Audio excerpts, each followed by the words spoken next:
ನಮಸ್ಕಾರ ಗೆಳೆಯರೆ.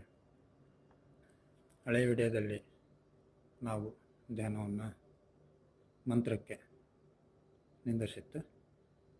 ನೆಕ್ಸ್ಟ್ ಮುಂದುವರೆದ ಭಾಗದಲ್ಲಿ ಧ್ಯಾನದಲ್ಲೇ ಹಂತ ಹಂತವಾಗಿ ಮುಂದುವರಿಬೇಕಾಗತ್ತೆ. ಹಾಗಾಗಿ ಧ್ಯಾನದಲ್ಲಿ ಬರ್ತಕ್ಕಂಥ 7 ಚಕ್ರಗಳನ್ನು ಆ್ಯಕ್ಟಿವೇಟ್ ಮಾಡ್ಕೋಬೇಕಾದ್ರೆ ಹಂತ ಹಂತವಾಗಿಯೇ ಹೋಗಬೇಕಾಗುತ್ತೆ. ಆ 7 ಚಕ್ರಗಳು ಯಾವ್ಯಾವ ಅಂತಂದರೆ ಮೂಲಾಧಾರ, ಬ್ಯಾಕ್ ಸೈಡ್ ಕೆಳಗಡೆ ಪೂರ್ತಿ ತೆಳಭಾಗ, ಮೂಲಾಧಾರ, ಸ್ವಾಧಿಷ್ಠಾನ, ಮಣಿಪುರ, ಅನಾಹತ, ವಿಶುದ್ಧ, ಆಜ್ಞೆ, ಸಹಸ್ರಾರ. ಈ 7 ಚಕ್ರಗಳು ಆ್ಯಕ್ಟಿವೇಟ್ ಆಗುತ್ತೆ. ಇದೇನಪ್ಪ ವಿಚಿತ್ರ ಅನಿಸುತ್ತೆ, ಯಾವುದಾ ಈ ಥರ ಎಲ್ಲ ಇರುತ್ತಾ ಅಂತೆಲ್ಲ ನೀವು ಕೇಳ್ಬೋದು. ಆಧ್ಯಾತ್ಮದಲ್ಲಿ ಎಲ್ಲವೂ ಇದೆ. ಕೆಟ್ಟದ್ದನ್ನೊಂದು ಬಿಟ್ಟು ಒಳ್ಳೆಯದನ್ನು ಮಾತ್ರ ಇದೆ. ನಾವು ತೊಗೊಳೋಂತಕ್ಕಂಥ ವಿಚಾರದ ಮೇಲೆ ಹೋಗುತ್ತೆ.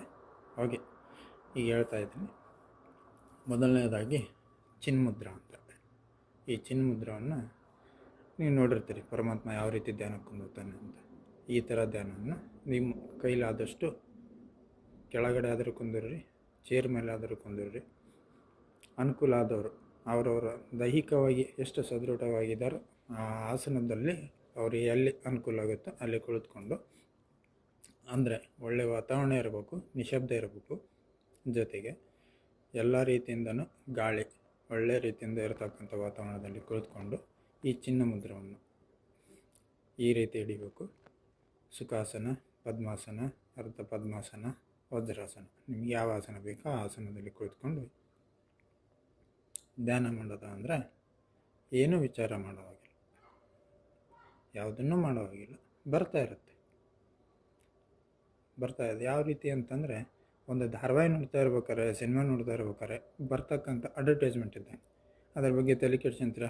ಅಡ್ವರ್ಟೈಸ್ಮೆಂಟ್ ಬಂದೈತಿ, ಏನಾರ ಊಟ ಮಾಡಿ ಇಲ್ಲ ಬೇರೆ ಕೆಲಸ ಮಾಡೋಣ, ಒಂದು 5 ನಿಮಿಷ ಇರುತ್ತೆ, ಅದು ಹೋಗಲಿ ಅನ್ನೋದನ್ನು ಹೆಂಗೆ ವಿಚಾರ ಮಾಡ್ತಿರೋ ಅದೇ ರೀತಿಯೇ ಇವು ನಮ್ಮ ತಲೆಯಲ್ಲಿ ಬರ್ತವೆ.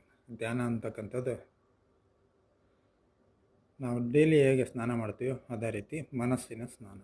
ಧ್ಯಾನ ಅನ್ನೋದು ಮನಸ್ಸಿನ ಸ್ನಾನ. ಎಲ್ಲ ಮೆಮೊರಿನ ಎಂಟಿ ಮಾಡ್ತಾ ಹೋಗುತ್ತೆ. ವೇಸ್ಟ್ ಥಿಂಗ್ಸ್ ಇರ್ತಾವಲ್ಲ ಅವೆಲ್ಲ ಇದನ್ನು ಇಟ್ಕೊಂಡು ನಿಮ್ಮ ಕೈಲಾದಷ್ಟು 15 ನಿಮಿಷ, 20 ನಿಮಿಷ, 25 ನಿಮಿಷ, 1 ತಾಸು ಕೂತ್ಕೋಬೋದು. ಅದನ್ನು ಕಂಟಿನ್ಯೂ ಆಗಿ ಮಾಡ್ತಾ ನಿಮಗೆ ಆಸಕ್ತಿ ಬೆಳೀತಾ ಹೋಗುತ್ತೆ. ಜೊತೆಗೆ ಟೈಮಿಂಗು